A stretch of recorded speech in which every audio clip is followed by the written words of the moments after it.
Rhythm, you on deck. Kenyatta Rogers, you here right now. Make it happen.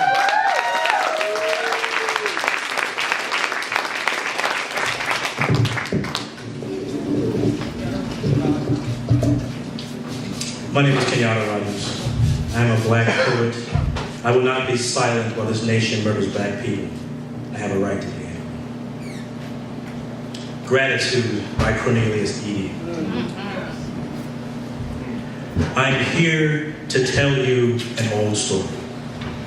This appears to be my work. I live in the world, walk the streets of Chicago, this dear city. I want to tell you I'm 31 years old. I have lived in and against my blood. I want to tell you I am grateful because, after all, I am a black American poet. I'm 31 and no one has to tell me about luck. I mean, after reading, someone asked me once, if you weren't doing this, what, if anything, would you be doing? And I said what we both understood. I'm a black American male. I own this particular story, on this particular street, at this particular moment. This appears to be my work. I'm 31 years old, and all I have to do is repeat what I notice over and over. All I have to do is remember. And to the famous poet who thinks literature holds no small musicals, love. And to the publishers who believe in their marrow there's no profit on the fringes, love. And to those who need the promise of wind, the sound of branches stirring beneath the line, here's another environment poised to open. Everyone reminds me what an amazing odyssey I'm undertaking, as well they should.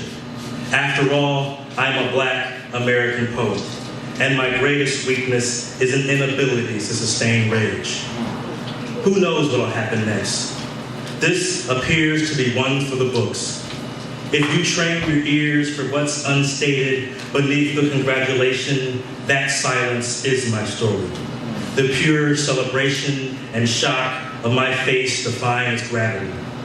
So to speak, I claim this tiny, not just for myself, but for my parents who shook their heads. I am older now than my father was when he had me, which is no big deal, except I have the knowledge of the wind that tilts the head back. And I claim the loose seat in the air glee on behalf of the social studies teacher I had in 10th grade, a real bastard who took me aside after class the afternoon he heard I was leaving for a private school just to let me know he expected me to drown out there. That I held the knowledge of the drowned man. The regret of ruined flesh in my eyes was not fair enough, except I believe I've been teaching far longer now than he had that day. And I know the blessing of a narrow escape.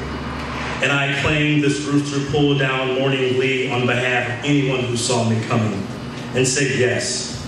Even when I was loud, cocky, insecure, even when all they had seen was the promise of a germ, even when it meant yielding ground. I am a bit older than they were when I walked into that room or classroom or party, and I understand the value of an unstated push. The lucky man gets to sing his name. I have survived long enough to tell a bit of an old story.